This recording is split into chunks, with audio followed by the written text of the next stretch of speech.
Hello everyone. आज चाहिँ anatomy and फिजियोलोजीको unit 2 छ introduction to cell and tissue. आजको टपिक चाहिँ छ सेल डिभिजन।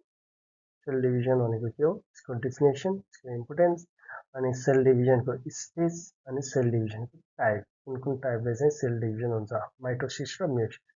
र आजको भिडियोमा चाहिँ माइटोसिसको डिटेल नोट्स छ है। What is cell division? Cell division is the fundamental process by which a parent cell replicates its genetic material and divides to produce daughter cell, enabling growth, tissue repair and reproduction. यसमा चाहिँ के हुन्छ, एउटा parent sale चाहिँ दुईटा daughter सेलमा चाहिँ divide हुन्छ, त्यसलाई त्यो प्रोसेसलाई नै के भनिन्छ, सेल डिभिजन। अस्ति पहिलेको नोटमा क्लासमा पढ्यौँ हामीले युक्यारियोटिक र प्रोक्यारियोटिक दुईटै टाइप अफ सेल हुन्छ। eukaryotic cell primarily divides through the two distinct mechanisms. दुईटा मेकानिजमबाट चाहिँ eukaryotic cell चाहिँ डिभाइड हुन्छ। एउटा छ माइटोसिस, अर्को छ मेयोसिस। माइटोसिसलाई के भन्छ, इक्वेसनल डिभिजन पनि भन्छ। किनभनेदेखि माइटोसिसमा के हुने भयो, it produces two genetically identical different daughter cells, त्यही भएर यसलाई चाहिँ के भन्ने भयो, इक्वेसनल डिभिजन भन्ने भयो। मेयोसिसलाई के भन्छ, रिडक्सनल डिभिजन। यसमा चाहिँ के हुन्छ, इक्वेसनल डिभिजन नभइकन नम्बर अफ क्रोमोजोम चाहिँ के हुने भयो, हाफ हुने भयो। जस्तो ग्यामेट बन्ने बेलामा स्पर्म र एग, जस्तो इफ मेल छ भने चाहिँ के भन्ने भयो, स्पर्म बन्ने भयो, फिमेल छ भने चाहिँ एग भन्ने भयो। त्यो दुईटैमा के हुन्छ, नम्बर अफ क्रोमोजोम चाहिँ 23 हुन्छ, 23 हुन्छ। र पछि फ्युज भइसके पछाडि के हुन्छ, 46 नम्बर क्रोमोजोम चाहिँ के हुने भयो, रिस्टोर हुने भयो। मेयोसिसमा अर्को पनि के हुन्छ भने जेनेटिक डाइभर्सिटी, जस्तो माइटोसिसमा चाहिँ जेनेटिक डाइभर्सिटी हुँदैन, मेयोसिसमा चाहिँ के हुन्छ, जेनेटिक डाइभर्सिटी हुन्छ है। सेल डिभिजन चाहिँ स्टेजहरू दुईटा हुन्छ, एउटा चाहिँ दुईटा फेजमा हुन्छ सेल डिभिजन। एउटा छ इन्टरफेज, अर्को छ एम फेज। इन्टरफेज भनेको चाहिँ प्रिपेरेटरी फेज पनि भन्छ, र एम फेज भनेको चाहिँ न्युक्लियर डिभिजन र सेल डिभिजनको फेजलाई चाहिँ के भन्ने भयो, एम फेज भन्ने होइन। अब इन्टरफेजमा चाहिँ तिनवटा सब फेज छ, G1 phase, gap 1 phase, S phase synthesis phase, G2 phase भनेको ग्याप 2 फेज है। G1 मा चाहिँ के हुने भयो, सेल ग्रोथ हुने भयो, अर्गानल डुप्लिकेसन हुने भयो, एन्ड मेटाबोलिक एक्टिभिटी चाहिँ के हुने भयो, ग्याप 1 फेजमा। S फेजमा चाहिँ के हुने भयो, डिएनए रेप्लिकेट हुने भयो, अनि क्रोमोजोमको नम्बर चाहिँ डबल हुने भयो, सिस्टर क्रोम्याटिड्सहरू चाहिँ फर्मेसन हुने भयो, कुन फेजमा, S फेजमा है। G2 फेजमा चाहिँ के हुने भयो, फाइनल ग्रोथ, सेल चाहिँ ग्रोथ हुने भयो, त्यस पछाडि प्रोटिन सिन्थेसिस, स्पिन्डल फाइबरहरू अथवा माइक्रोट्युबुलिनबाट स्पिन्डल फाइबरहरू बन्नको लागि प्रोटिन सिन्थेसिस चाहिँ हुने भयो G2 फेजमा। अब G2 फेज भइसके पछाडि बल्ल के हुने भयो, माइटोसिस अथवा न्युक्लियर सेल डिभिजन हुने भयो। अब न्युक्लियर सेल डिभिजनमा चाहिँ के छ, 5वटा स्टेज छ, अथवा 4वटा पनि हुन्छ। प्रोमेटाफेज र मेटाफेजको एउटा स्टेज मानिन्छ, प्रोफेज, मेटाफेज, एनाफेज र टेलोफेज, यो 4वटा स्टेज चाहिँ हुन्छ माइटोसिस न्युक्लियर सेल डिभिजनमा। अब हामीले माइटोसिसको चाहिँ डिटेल पढ्दा चाहिँ यो 4वटा स्टेजको चाहिँ अथवा स्टेजको चाहिँ डिटेल पढ्नु है। अब साइटोकाइनेसिस भनेको चाहिँ के हो भनेदेखि physical splitting of the cytoplasm. जस्तो माइटोसिसमा चाहिँ न्युक्लियर डिभिजन भयो, न्युक्लियस चाहिँ एउटाबाट दुईटा बन्यो। अब साइटोकाइनेसिस चाहिँ के हुने भयो, त्यो इच न्युक्लियसलाई लिएर दुईटा सेल बन्ने भयो है, त्यसलाई चाहिँ के भन्छ, साइटोकाइनेसिस।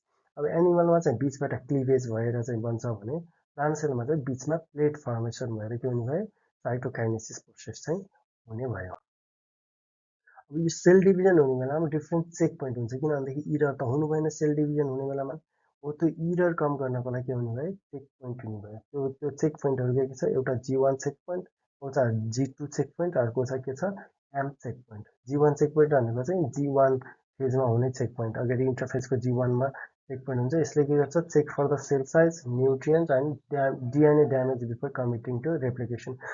ड्यामेज भइसक्यो डिएनए के हुन्छ, रेप्लिकेट गर्न सक्दैन, त्यही भएर यो ठिक छ कि छैन भनेर G1 फेजमा चाहिँ चेक गर्ने भयो। अब G2 चेक पोइन्टमा के भन्नुभयो, ensure DNA replication in complete and accurate before entering the mitosis. DNA replicate भएर डबल नम्बर अफ क्रोमोजोम भएको छ भने मात्रै के हुने भयो, सेल डिभिजन चाहिँ स्टार्ट हुने भयो। अब M2 चेक पोइन्ट के हुने भयो, स्पिन्डल फाइबर चाहिँ एसेम्बली राम्रोसँग भएको छ कि छैन भनेर चाहिँ के हुने भयो, एम फेजमा चाहिँ चेक हुने भयो है। चाहिँ एना फेज सुरु हुनुभन्दा पहिला चाहिँ एम चेक पोइन्ट चाहिँ स्टार्ट हुन्छ, त्यसमा चाहिँ एम चेक पोइन्ट चाहिँ हुन्छ। माइटोसिसको स्टेजहरू के छ, इन्टरफेज, अनि माइटोसिसको न्युक्लियर डिभिजन, त्यस पछाडि टेलोफेज र साइटोकाइनेसिस। यो अघि नै भन्यो, यो चाहिँ स्केमेटिक रिप्रेजेन्टेसन हो।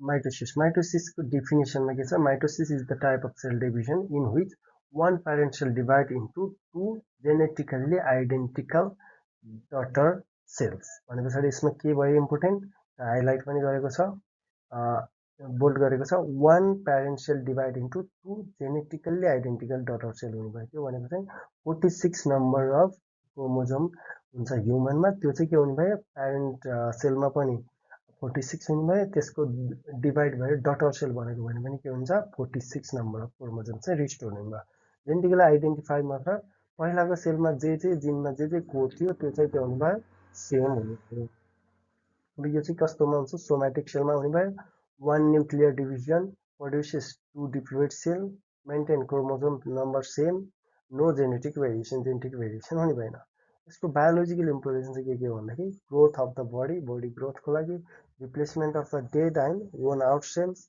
healing of the wound, tissue repair, generation in some organ, regeneration in some organism. कुनै अर्गानिजममा चाहिँ अर्गान रिजेनेरेसन पनि हुन्छ है जस्तो माउसुलीले चाहिँ के हुन्छ पुच्छर खाल्यो भने फेरि पुच्छर पलाउँछ अर्को चाहिँ के छ मेन्टेन क्रोमोजोम नम्बर इक्वल अर्को प्रोड्युसेस जेनेटिकली आइडेन्टिकल सेल भनेको चाहिँ माइटोसिसमा चाहिँ त्यस्तो धेरै केही छैन इन्ट्रोडक्सनमा के भयो one parent cell चाहिँ डिभाइड भएर टु आइडेन्टिकल डटर सेल भनेको 46 नम्बर अफ क्रोमोजोम चाहिँ 46 नै बन्ने भयो भन्ने भयो है अब स्टेजमा के छ एउटा अघि नै भने इन्टरफेज चाहिँ के हो बिफोर इन्टरिङ भनेको न्युक्लियर डिभिजन हुनुभन्दा अगाडिको प्रिपेरेटिभ फेजलाई नै के भन्ने भयो इन्टरफेज अब इन्टरफेजको त अगाडि नै हामीले डिटेल हेरिसक्यौँ यहाँ यस्तो सर हेऱ्यो भने G1 S र G2 फेज भयो अब G2 फेज भइसके पछाडि के हुने भयो न्युक्लियर डिभिजनको प्रोफेज स्टार्ट हुने भयो अब प्रोफेज है प्रोफेज भनेको चाहिँ के हो सबभन्दा first stage of nuclear division यसमा चाहिँ के हुने भयो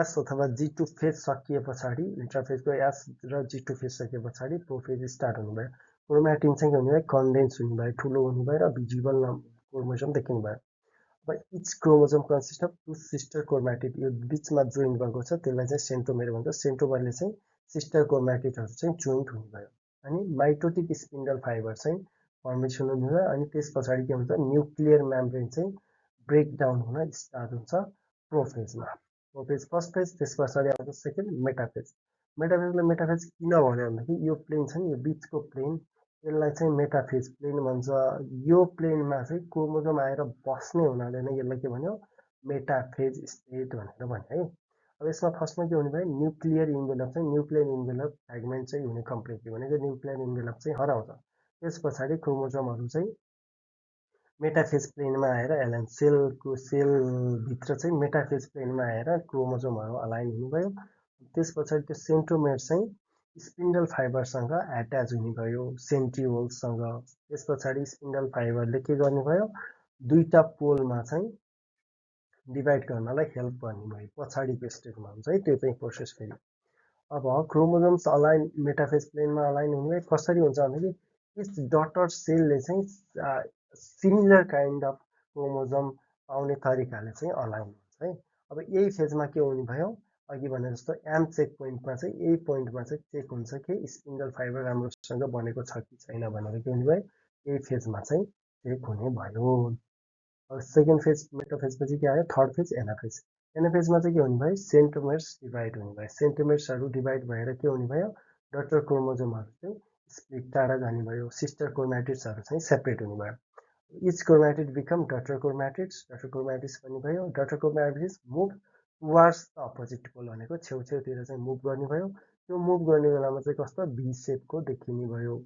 यो स्टेजले के इन्स्योर गराउन सक्छ भनेदेखि सिमिलर काइन्ड अफ अथवा similar distribution of genetic material चाहिँ हुनु पर्यो केमा एनाफेजमा भने पछाडि यो स्टेजमा के हुनु भयो स्पिन्डल फाइबर सर्ट हुने भयो क्रोमेटिड्स सिस्टर क्रोमेटिड्सहरू मुभ गर्ने भयो पोलतिर सेन्ट्रियोल्स चाहिँ पोलमा हुने भयो अनि क्लिभेजहरू चाहिँ फर्मेसन हुने भयो यो स्टेजमा लास्ट स्टेज अफ न्युक्लियर डिभिजनको के छ टेलोफेजमा चाहिँ के हुने भयो chromosome reach opposite pole chromosome चाहिँ के हुने भयो अपोजिट पोलमा चाहिँ रिच पुग्ने भयो त्यस पछाडि स्पिन्डल फाइबरहरू चाहिँ डिसेम्बल्स भनेको चाहिँ एट्याचमेन्टबाट हराउने भयो अथवा कम्प्लिटली डिजल्भ हुने भयो अनि अर्को भनेको न्युक्लियर मेम्ब्रेन चाहिँ फर्म हुने भयो यसो विचार गर्दा के छ भनेदेखि प्रोफेजमा जे स्टेज हुन्थ्यो त्यसको अपोजिट चाहिँ केमा हुने भयो टेलोफेजमा। जस्तो प्रोफेजमा के थियो, न्युक्लियर मेम्ब्रेन चाहिँ हराउनेवाला थियो, यसमा चाहिँ के हुन्छ न्युक्लियर मेम्ब्रेन बन्ने।